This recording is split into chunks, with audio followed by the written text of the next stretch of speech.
اعوذ باللہ من الشیطان الرجیم، بسم اللہ الرحمن الرحیم۔ السلام علیکم ورحمۃ اللہ وبرکاتہ۔ دوستو، پیش خدمت ہے سورہ قریش کا سب سے آسان اور طاقتور وظیفہ، ہر مشکل کا حل۔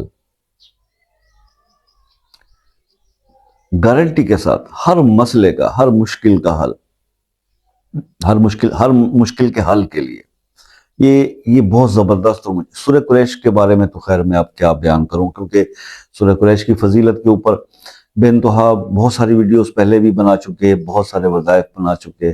اس وظیفے کو، سورہ قریش کے اس وظیفے کو بڑی اپریسیشن ملی، جو میں نے آپ کو ویٹ لاس کے حوالے سے بتایا تھا کہ کھانا کھانے کے بعد آپ اگر سورہ قریش کو 3 بار پڑھ لیں، صرف 3 بار، تو آپ کا وہ کھانا آپ کے لیے جو ہے شفا بن جاتا ہے، اور نیچرلی اس کے پروسیس میں آپ کا ویٹ جو ہے وہ کم ہونا شروع ہو جاتا ہے۔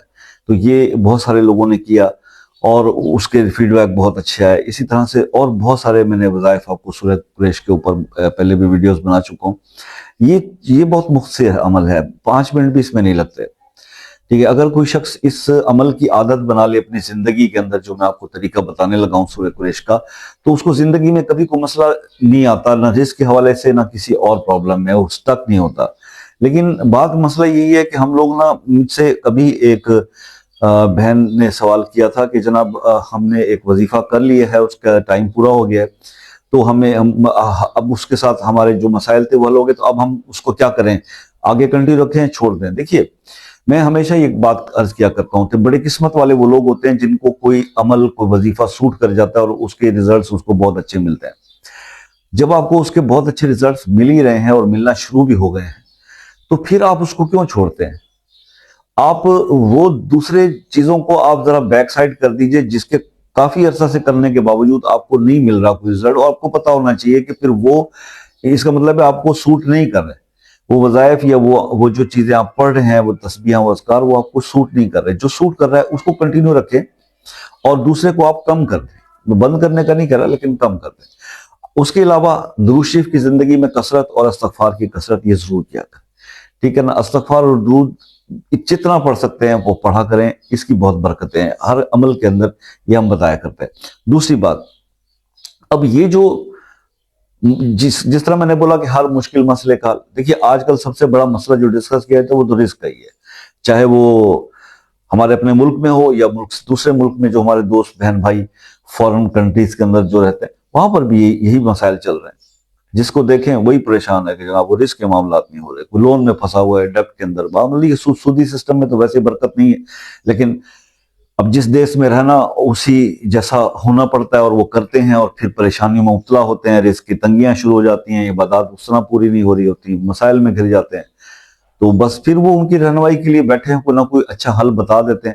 اللہ تعالیٰ سب کے مشکل مسائل کو اور معاملات کو حل فرمائے، دور فرمائے ان کی پریشانیوں کو، لیکن پریشانیاں آ جاتی ہیں۔ اچھا، اب ٹائم بھی نہیں ہوتا۔ مسئلہ یہ ہے کہ اچھا اس وقت جتنے بھی لوگ مالی پریشانی کے اندر یا کسی بھی مسئلے میں مبتلا ہے، اگر ان سے کوئی ایک خاص عمل کرنے کے لیے بتایا جائے، بہت بڑے بڑے عمل موجود ہیں، دعائے سیفی کا عمل ہے، اور بہت سارے بڑے بڑے جو ہے اعمال موجود ہیں، ہفتہ ہیکل کا ہے، لیکن لوگ کرتے نہیں ہیں، وہ وقت نہیں ہے۔ حضرت سلیمانی کا اور بڑے بڑے وظائف جو ہے موجود ہیں، لیکن اتنے لمبی دعائے سیفی یا دوسرے معاملات جو اگر کسی کو پڑھنے کے لیے بتائیں تو کہتے ہیں جی ہم تو مختصر بتائیے۔ تو یہ ایک مختصر اور آسان وظیفہ سورہ قریش کا میں آپ کی خدمت پیش کر رہا ہوں۔ بات لمبی ہو گئی، جس کے مطلب کی نہیں تھی وہ اب تک جا چکا ہوگا، اب جس کے مطلب کی ہے وہ سن لیں۔ آپ نے صرف کرنا یہ ہے میرے دوست کہ مغرب کی نماز پڑھنے کے بعد وہیں پہ بیٹھ کے، اب مغرب کی نماز کے بعد یہ نہیں کہ فرض نماز پوری نماز پڑھ لیں، نوافل بھی ہر چیز پڑھ کے، اس کے بعد آپ نے کیا کرنا ہے، 3 بار آپ نے درود ابراہیمی پڑھنا، صرف 3 بار، اور اس کے بعد آپ نے 101 بار اللہ الصمد پڑھنا ہے، 101 بار اللہ الصمد، ٹھیک ہے۔ اور اللہ الصمد 101 بار پڑھنے کے بعد آپ نے 11 بار سورہ قریش پڑھنی ہے، اور ہر بار بسم اللہ کے ساتھ پڑھنی، 11 بار سورہ قریش پڑھنے، اور پھر 3 بار درود ابراہیمی۔ بس یہ عمل کوئی شخص 41 دن ریگولر کر لے، مطلب یہ کہ بہنیں تو نہیں کنٹینیو کر سکتی نا، شخص کی بات کی ہے، بہنوں کے لیے کہ گیپ میں 21 دن کر لیں، پھر 20 دن کر لیں، 41 دن پورا کر لیں، تو 41 ڈیز اگر کوئی شخص یہ کر لیتا ہے اور پھر بھی یہ کہتا ہے کہ جی میرے رزق کے معاملات بہتر نہیں ہوئے اور میری مشکلیں یا میرے مسائل حل نہیں ہوئے، تو بھائی پھر کمی اس بندے کے اندر کوئی ہے۔ وہ اس سے کوئی ایسا مجھے آج تک فیڈ بیک نہیں ملا کہ جس نے یہ 41 ڈیز کیے ہوں اور اس کو رزلٹ۔ لیکن اب اس میں بھی یہ بات ضرور سن لیجئے کہ کئی میرے بہن بھائی، وہ سر میں کسی کے گھر گیا ہوا تھا، شہر سے باہر تھا تو میں بھول گیا۔ یہ ذہن میں رکھیے گا، میں نے کہا کنٹینیوس، اگر آپ نے بیچ میں ایک دن بھی یہ مغرب کے ٹائم بریک کر دیا تو آپ کا وہ پہلا دن اگلا کاؤنٹ ہوگا۔ اس بات کو اپنے پلے باندھ لیجئے۔ بعض لوگ مجھے یہ کہتے ہیں نا کہ جی وہ بیچ میں ایک آدھ دن سر ٹائم اوپر نیچے ہوا تھا لیکن ہمارے 40 دن تو پورے گئے، لیکن یہ نہیں چلے گا۔ جس طرح بتایا جا رہا ہے ویسے کریں گے تو پھر آپ کو رزلٹ 100% ملیں گے، یہ ذہن میں رکھیے گا۔ آئی ہوپ کہ آپ کو یہ عمل پسند آئے گا۔ تو بس اب آ جاتے ہیں دوسری بات کی طرف، جو ہمارا میسج ہوتا ہے کہ اگر آپ کسی ایسے مسئلے کے اندر پریشان ہیں، اٹک چکے ہیں، نہیں ہو پا رہا، وظائف بھی کر کے دیکھ لیے تو کچھ، تو پھر دعاؤں میں بڑی طاقت ہوتی ہے۔ اللہ پاک دوسرے بندے کی دعا، مومن کی دعا کسی کے لیے وہ بے لوس ہو، بغیر پیسے لیے ہو، تو وہ اللہ قبول فرماتے ہیں۔ تو بے لوس دعاؤں کے لیے، خاص دعاؤں کے لیے اپنا مسئلہ اپنے نام کے ساتھ کمنٹ میں لکھ دیجئے، انشاءاللہ خصوصی دعائیں کریں گے ان کے لیے۔ اور اگر وہ مسئلہ پرائیویسی طلب ہے اور اوپنلی نہیں بتایا جا سکتا تو دین آپ وہ مسئلہ ہمارے ساتھ واٹس ایپ پر ڈسکس کر سکتے ہیں۔ واٹس ایپ کا نمبر آپ کو وہ شروع میں مل جاتا ہے۔ ٹائم کے معاملات جو ہیں وہ عصر کی نماز کے بعد آپ رابطہ کر سکتے ہیں، پاکستان کے دوست۔ اور جو میرے دوست دوسرے کنٹریز میں رہتے ہیں ان سے یہ ریکویسٹ رہتی ہے کہ یو کے، U S A, Canada, New Zealand, Australia, Brazil, Germany, Italy, France, اب تو تنزانیہ، سری لنکا، میں حیران ہو رہا تھا کہ نائجیریا جیسے کنٹریز، مطلب اب افریقہ تک جو ہے ہمارا چینل جو ہے اس کی ریچ جو ہے بڑھ رہی ہے، اور وہاں سے لوگوں کے کالز جو ہے وہ میسیجز آنا شروع ہو گئے ہیں۔ تو آپ لوگ کال کرنے سے پہلے تھوڑا سا اس طرح ٹائم لے لیا کیجئے۔ اس کے کوئی چارجز نہیں ہیں، تو آپ کو سہولت رہے گی، آپ کی بات تسلی سے ہو جائے گی، بیچ میں انٹرپشن کوئی نہیں ہوگی، مسئلہ تسلی سے ہمیں سنا جائے گا، اس کا حل بتایا جائے گا۔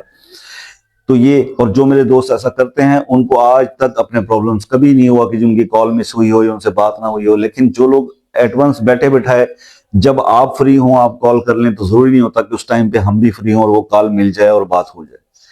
یہ لکیلی ہوتا ہے، کبھی آپ نے کال کی، ہم فری بیٹھے تھے، کال ہو گئی، لکیلی، ونس ان بلو مون کبھی ہو جاتا ہے۔ لیکن بہتر یہ ہوتا ہے کہ آپ وقت لے کے کال کا پھر کریں۔ تو بس یہ آپ سے ریکویسٹ رہتی ہے، باقی دعا کرتے ہیں، دعاؤں میں ضرور آمین کہا کیجئے۔ یا رب العالمین، جو بھی میرے دوست اس ویڈیو کو دیکھ رہے ہیں، ہمارے چینل سے جڑے ہوئے ہیں، اللہ پاک وہ جس بھی مشکل کا شکار ہیں، اللہ اس مسئلے کو حل فرما دے۔ یا رب العالمین، جو لوگ رزق کے لیے پریشان ہیں ان کے رزق کو خوشحالی اور کشادگی عطا فرما دے۔ جو بے روزگار ہیں روزگار عطا فرما دے۔ جو لوگ قرض کا شکار ہیں ان کے قرض ادا ہونے کا سبب بنا دے یا رب العالمین۔ جو بے اولاد ہیں یا اولاد نرینہ کی خواہش رکھتے ہیں، اللہ ان کو اولاد عطا فرما دے یا رب العالمین۔ جو لوگ بیمار ہیں ان کو شفا عطا فرما دے یا رب العالمین۔ جو بچے بچیوں کے رشتوں کے لیے پریشان ہیں، اللہ ان کی پریشانی کو دور فرما یا رب العالمین۔ جن لوگوں کے ماں باپ زندہ ان کو لمبی صحت لمبی زندگی عطا فرما۔ جن لوگوں کے والدین اس دنیا سے چلے گئے، یا رب العالمین ان کی قبروں کو باغ جنت کا نمونہ بنا دے، انہیں بے حساب بخش دے یا رب العالمین۔ جو لوگ روضہ رسول اللہ کی زیارت، حاضری اور حج بیت اللہ کی سعادت حاصل کرنے کی خواہش دل میں رکھتے ہیں، اللہ ان کی خواہش کو مجھ سمیت سب کی خواہش پوری فرما دے۔ آمین ثم آمین۔ دعا کے بعد آمین کی ریکویسٹ کرنا میرا تو بنتا ہے، آپ آمین کہہ دیں گے تو آپ کا بہت شکریہ۔ دعاؤں میں یاد رکھیے گا، زندگی رہی تو نیکسٹ کسی ویڈیو میں ملاقات ہو جائے گی، تب تک کے لیے اجازت دیجیے، اللہ حافظ۔